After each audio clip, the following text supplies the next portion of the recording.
What's going on, guys? Welcome back to another video. So I'm reshooting this intro just because the audio is absolutely terrible, and I'm aware that the audio is still pretty terrible right now. For some reason my mic isn't pairing with the phone and it's this big mess. I think I need another cable. But anyway, today we're going to be putting the crank back in the 6.0 for the Camaro. As you can see, it's already in there because this is the next day. All the footage you're about to see was from yesterday before I put the crank in, and then the footage you're going to see later in the video is actually from today when we're going to take the crank back out again to fix the part that I broke.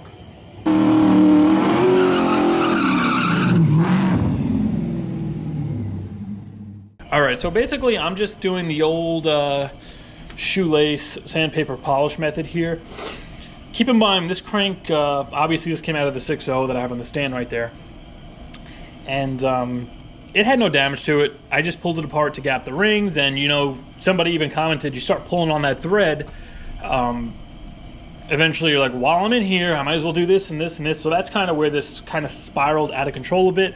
I'm still using the factory rotating assembly, the factory rods, pistons. I didn't go super crazy, but we are doing bearings. I did send the block out to be clean and honed, but this crank has just kind of been sitting here. I already polished it a while back, and it's kind of been getting a little bit of flash rust on it. So that's all I'm doing is cleaning that up right now. So to polish up these journals, all I ended up doing was taking a piece of a 2500 grit. As I said, this had no scoring, no damage on it whatsoever. I just wanted to clean it up further, you know, polish it, being I was putting new bearings in it.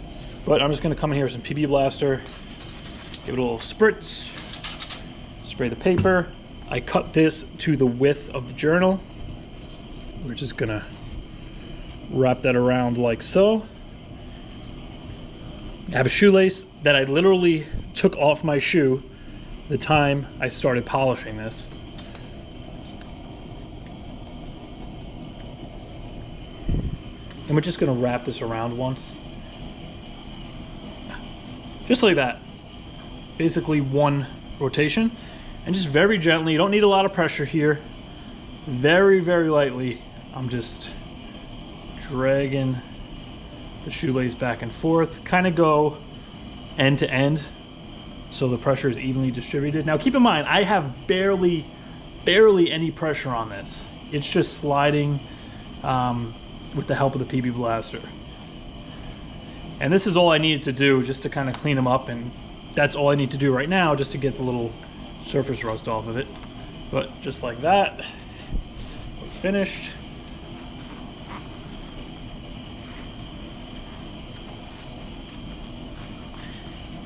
And there we go. Beautifully polished crank journal. So I'm just gonna continue my way down. You can see the little kind of flash rust. All right, so here's our block back from the machine shop. You can see it looks a little bit better than before. I had it hot tanked, new cam bearings, and the cylinders got honed. So I'm just gonna pull the caps right now. We'll open up our new main bearings and we'll get this crank dropped in.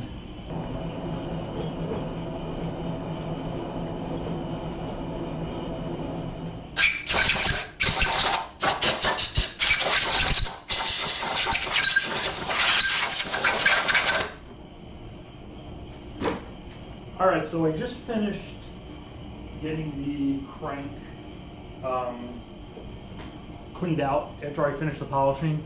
I just kind of sprayed the PB Blaster through the oil gallery holes in the journals and just kind of let it flow all the way through.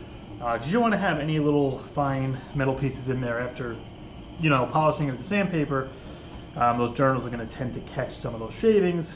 You go put it in your engine, start it up, and those little microscopic bits are just going to go straight for your bearings, and nobody wants that.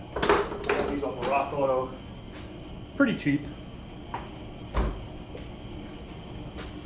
And for anybody who hasn't done something like this before, there's just a notch. It can only go in one way, and the lower one has this notch cut in it that matches the notch in the block. Not only that, you can't reverse them because the orientation of the little tab on there, you can't put a top You can't put a bottom in the cap, and you can't put a top in the block. So no matter what, you can't really mess it up.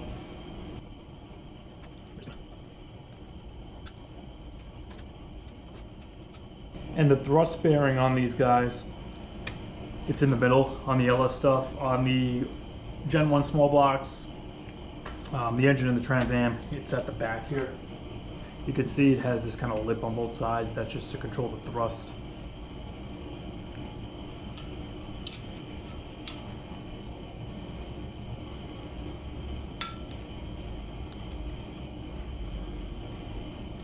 All right, we'll get a little lube, drop the crank in. I'm just gonna put a little bit of Mobile 1 in here because I don't want to... I'm gonna measure the clearance just with some Plastigage, but I don't wanna score this by dropping the crank in.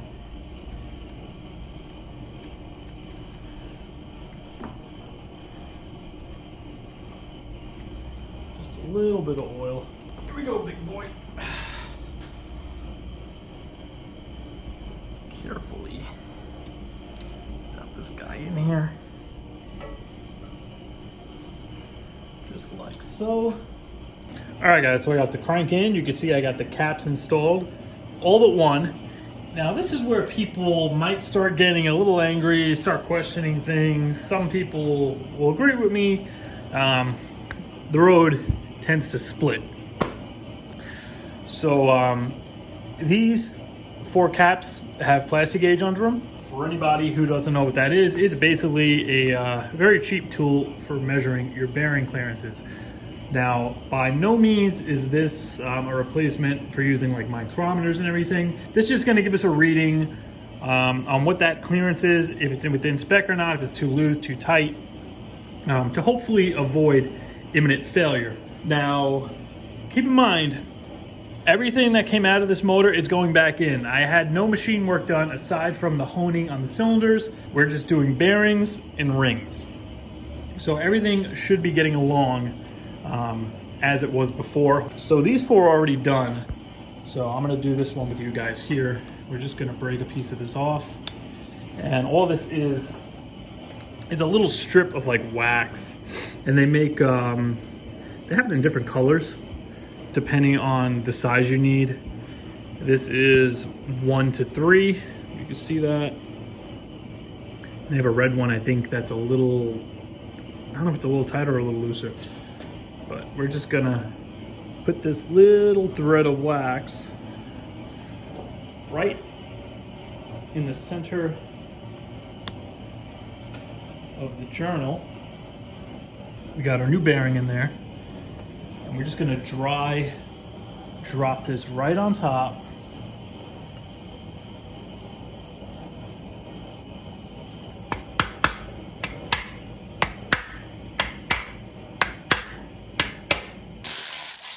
And all we're gonna be doing is torquing all of these to spec, and then we're gonna remove them, and we're gonna measure how much that piece of wax flattened. All right, so as we're torquing these guys down, technically, you're supposed to use an angle gauge, and for the final assembly, I'm gonna do that. I actually went out of my way to buy one specifically for this. Of course, when I need it, I have no idea where the hell it is. I may have left it in the Trans Am. Why it's in there, I have no idea. I'm just gonna torque these to spec. As far as the initial torque, they have to be the inner bolts, 15 foot-pounds, followed by, I think it's like 80 degrees, which correlates to like 58 or 60 foot-pounds, I believe. Matt over at Sloppy Mechanics, I think he did a video where he measured the torque or whatever to figure out what the actual angle relates to torque. So I'm pretty sure it was like 58 or 60. This is just a measure of the Plastigage anyway. I'm not going to be installing the side bolts for this.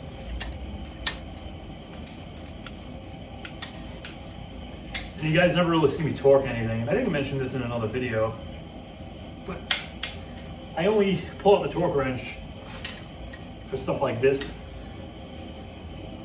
Any kind of internal engine stuff, transmission stuff, head gaskets. That's pretty much the only time those things break out. Torque wrench. All right, now we're gonna zip them all off.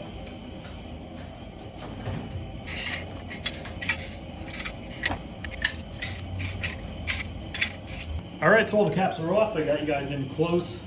So I got the little piece of packaging for the Plastigage. We're gonna use this to measure our clearance. Right away, I'm noticing all of these, they look pretty even with each other. Nothing really looks out of whack. And just looking at this, yeah, I'd say we're at the tightest 2. It's definitely somewhere between 20 thou and 30. You look at that. 30 is just a little bit too loose. 20 is just a hair too tight. So I'd say we're probably at like somewhere between 22 to 25. Next one here. Sorry for the light. I know it looks kind of shitty. Same thing. That's a little bit skinnier than the 20. Maybe closer to the 30. So I'm going to call that one all right as well. The center one here looks a little fatter. Yeah, that's pretty much 20. Definitely the thinnest of the bunch, but still within spec, so I'm gonna leave it alone. And then coming over to our second to last journal. The angle is bad for you guys, but same thing, slightly looser than a 20. Once again, it's probably like a 25 or so. All right, so I did go and do a quick search on LsxMatt, just because I don't really know any of the specs for these motors. This is my first LS style motor that I'm actually pulling the crank out and doing bearings. Last motor I actually did was the small block original 350 that was in this car. And I did the whole thing with the bearings and everything. But just doing a quick Google search brought me to LsxMatt. The general consensus seems to be anywhere between 20 thousandths at the tightest, up to 25 for these iron blocks for the actual bearing clearance. Everything here, no tighter than 20 thousandths, and definitely no looser than I would say like 25. So I'm running this the way it is. Everything looks good. I'm just gonna pull the crank out now, clean off all the Plastigage. We'll lube everything up real good, drop it back in. So I just went down to AutoZone and picked up this splooge, Lucas assembly lube. Very, very sticky stuff. This is what I used.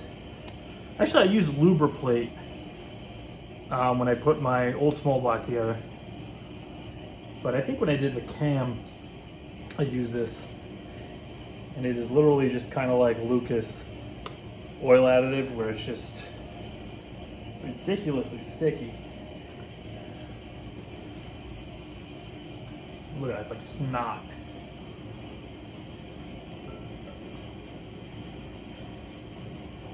Probably gonna go a little crazy with this stuff. But a little extra lube will never hurt. Lubing up the crank, lubing up the caps. This shit goes everywhere. All right.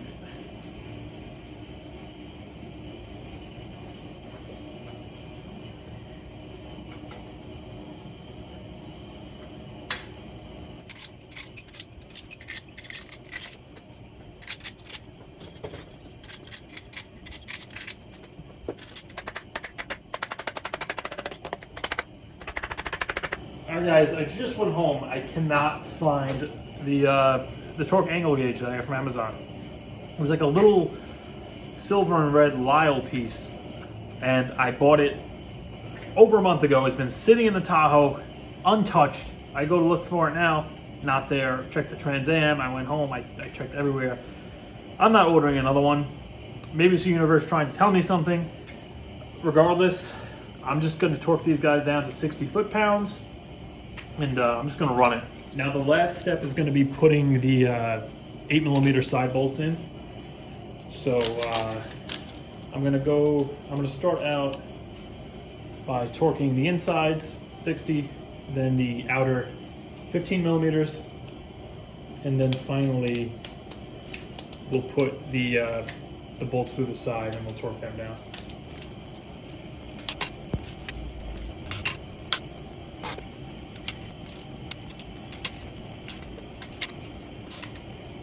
All right, guys, so if I ever needed a reason not to reuse main bolts, I think I got it.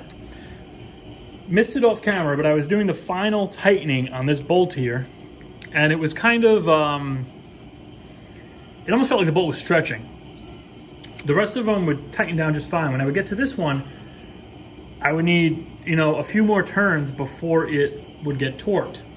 And then finally, you know, it clicked at 60, but it still felt weird to me. It was like, it felt spongy as I was tightening it. So I backed it off. I cleaned the threads out to make sure there wasn't excessive oil on them or something, causing them to turn more than the others or something. Anyway, I put the bolt back in, torque it back down to 60, and then I hear a snap. Check that out. It literally stretched and snapped the bolt. Just at 60 foot-pounds, just like the rest of them. So, I'm gonna leave this the way it is. I'm just gonna zip the bolts out later. I'm gonna order a new set, obviously. Then I'm just gonna zip the bolts out, put the new ones in, torque them down. Maybe I can find the torque angle gauge, being able to put new bolts in anyway. But I thought that was very, very strange how this one just went and snapped like that. When I had absolutely no issues with the other ones. So, yeah, this is probably gonna make me never reuse main bolts ever again. So here we are back to present day. Thanks to the magic of expedited shipping, less than 24 hours later, we have some ARP Main Cap Studs. And man, these things are not cheap. But what can you do?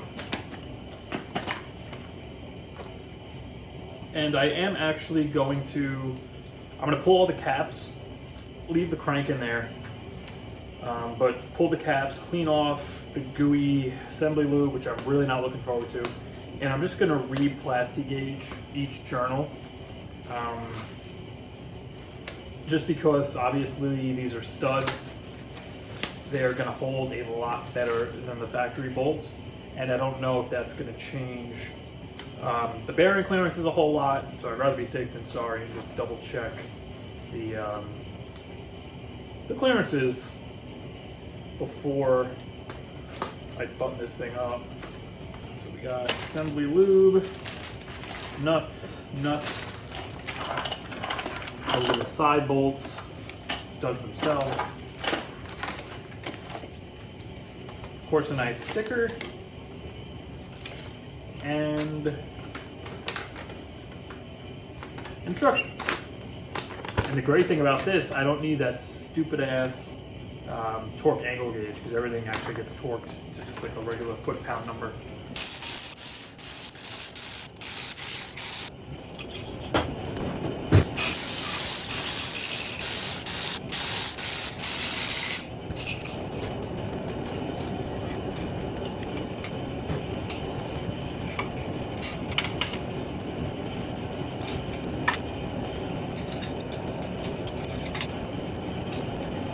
Alright guys, so I got the crank journals cleaned up.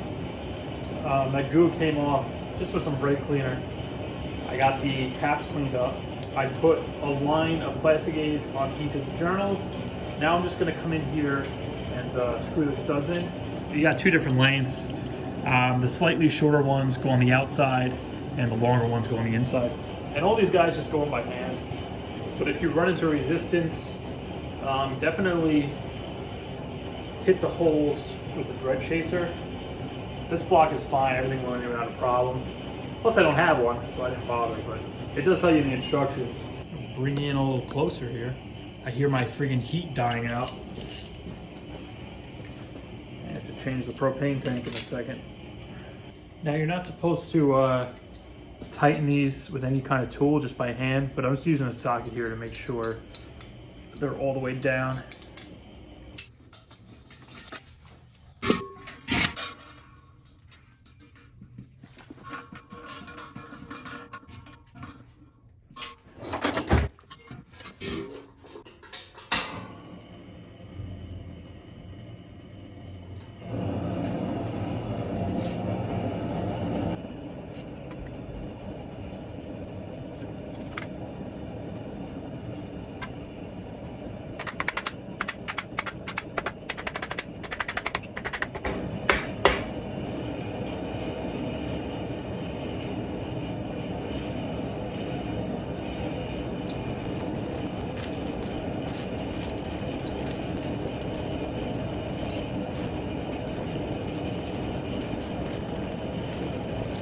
All right, so these guys got to get torqued down 50 and 60. They give you a torque sequence, and the inner ones are going to be 60, the outer ones are going to be 50, and you just want to go in 3 increments until you reach that number. Remember, I'm not putting the side ones in until the final assembly when the Plastigage is out of there. That's it. Torque down. Let's zip them off. All right, guys, so I got all the caps off here, and right now I already went and measured everything. Everything is pretty much 20 thousandths across the board. If I can get you guys in close, I'll show you. The only one that's slightly tighter here, this first journal. Actually, I'm just gonna show you guys the cap. That's probably easier. This is the only one that's a little bit tighter. Nothing crazy, but we're looking at, it's a little bit thicker than 20, but not as thick as a 15. So it might be around somewhere between like 17 to 20. Plastigage tends to run tight. So if you're actually using like a bore gauge or something, not a bore gauge, like a micrometer, chances are it's gonna be a little bit looser, more loose. So I'm just gonna go ahead and reinstall the caps, go through the boring torque sequence again, clean off the Plastigage, all that good stuff.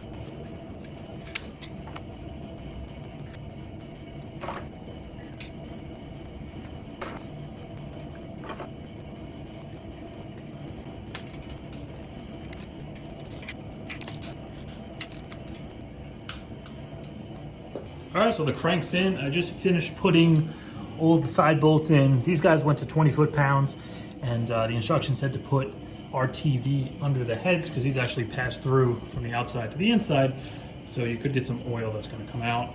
All right, guys, so we're all torqued down here. Crank is spinning nice and free. The lube, though, that Lucas, it is so friggin' sticky. That's exactly what you want to use, especially if this is going to be sitting around like mine probably is before you're going to start it up. That sticky assembly lube will stay inside those bearings until you're ready to use it. But now I got my dial indicatory doodad thing over here ready to go. And we're just going to take a little glance at the end plate on the crank. So to do this, you're just going to want to shift the crank back, reset the gauge, shift it back the other way, and you're going to see how much it moves, and that's going to give you a number on how much thrust there is. All right, so I got you guys in close here on the dial indicator, just pointing on the back flywheel surface of the crank. I'm just going to, so right now I'm just going to pry the crank towards the back of the block. We're going to reset this to 0. And now I'm going to pry the other way.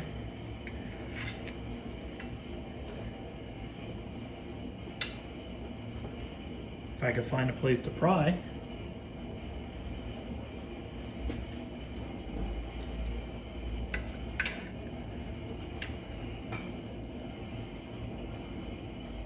And that is a hair over 5 thousandths. And GM spec on this is anywhere between 3 to 8 thousandths, so 5 is pretty much right where you want to be. So just if you have a dial indicator laying around, you're doing it, not something too hard to check, and gives you a little extra peace of mind knowing that something else is where it's supposed to be. But for now, that's going to do it for this one, guys. If you enjoyed the video, please be sure to like, comment, share, subscribe. You don't follow me on Instagram. I haven't really done a plug in a while, but link is going to be right below the video. I was posting some photos when I had the problem with the bolt breaking and stuff like that. So if you want a little inside scoop before the video goes up, definitely go check me out there. But for now, that's going to do it for this one. I'll see you guys in a few days.